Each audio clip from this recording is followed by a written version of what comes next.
波兰事件还没完，美西方已揪出真凶，却还要俄罗斯负责各打50大板。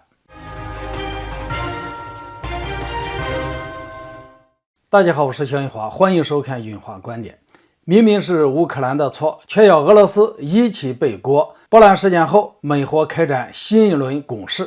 眼下的俄乌局势正朝着愈发危险的方向发展。不管是泽连斯基毫无诚意的和谈条件，还是俄军对乌克兰全境发起了创纪录的导弹袭击，也就是在1天之内向乌全境发射了数百枚导弹，这种种迹象都预示着俄乌局势接下来恐怕还会急剧升级，要由一场冲突变为一场大战。当然，从美西方国家近期在波兰遭到导弹袭击一事中的表现也能看出，以美国为首的西方国家还是希望这场大战仅限于俄罗斯和乌克兰之间，而不想自身被卷入其中，否则美国就不会率先替俄罗斯解围，表明袭击波兰的导弹是乌克兰防空系统误射的，从而放弃这么一个能够为北约亲自下场而提供的完美借口。可是美西方虽然放弃了能够亲自下场的机会，表明袭击北约成员国波兰一事是乌克兰所为，也平息了北约根据集体防御组织条例故而不得不下场参与冲突的危机。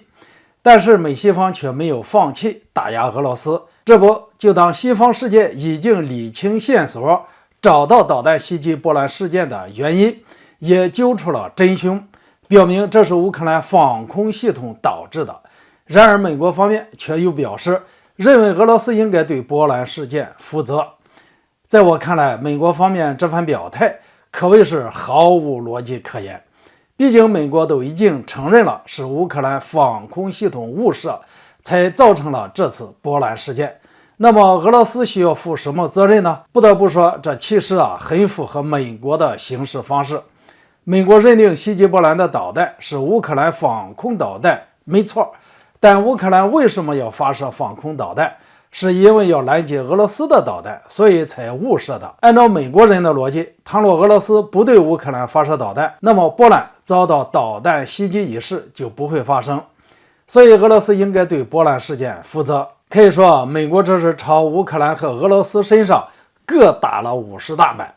表明俄乌两国都有着不可推卸的责任。那么美国为什么要这么做呢？依我所见，美国是想进一步激化俄乌之间的矛盾，